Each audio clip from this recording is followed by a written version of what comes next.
You're listening to Short Inspirations from Ralph. What sort of leader are you? Part 2.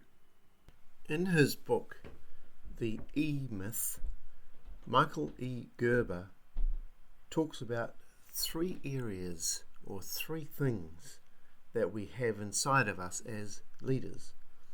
We all have a bit of entrepreneur, a wee bit of a manager, and technician.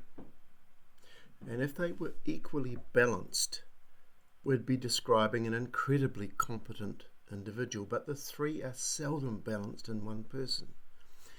Therefore, we must depend upon each other. This is key to provide these 3 important leadership functions.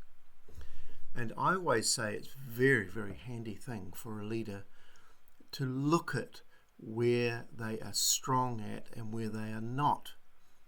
Then they develop a team, particularly around the areas that they are not strong in. Even if they don't fully understand that area. For example, an entrepreneur may not be a manager, and they may not even understand what a manager is like or thinks. But the idea here is to staff their weakness. In other words, appreciate that they do need managers in their lives to run their organisation and not be threatened by them. So let's dig a bit deeper here and have a look at each of these 3 leadership traits. So the first is an entrepreneur. They are visionary people. They are the dreamers. They are orientated towards the future. They would say something like this as their motto: if you want it done right, create something new. The second is a manager. A manager is a pragmatist. They are a planner. They're concerned with what happened in the past so they can arrange for the future. And their motto is, if you want it done right, train good workers. The third is a technician. They're the people that are hands-on. They're a doer. They're a fixer. They're concerned with today, with the present. Their motto is, if you want it done right, do it yourself. So an entrepreneur builds a house and plans the next one. He sees opportunities. They would say, what wall should the ladder be against?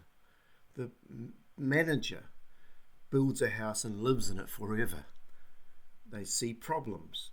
How do I best get the ladder to the wall? They crave order. The technician never stops building the house. They see a job to do. So they would say, how many times do I go up and down the ladder? They want activity. So the challenge for the entrepreneur is to put wheels on their vision. It's okay to have a vision, but you cannot live in that world where nothing is happening. And so they have to have someone like the manager, as we said before, to help them put wheels on it. They have to have the technicians to be able to do the work that the entrepreneur dreams about. The challenge for the manager is to be visionary and to develop long-term goals and dreams. They need to be good delegators. The challenge for the technician is to allow other people to share in the work and to learn the art of delegation and to be able to trust other people. I spent 33 years in leading a church, and 20 of those years were as an associate pastor. And my role was managing that church, and so I fit into that fairly naturally. When I became the senior leader of that church and had a further 13 years, my biggest challenge was to become more visionary, to dream a bit more, to orientate myself a bit more into the future. And for me, that was the huge difference between the two roles. It was like the Grand Canyon for me.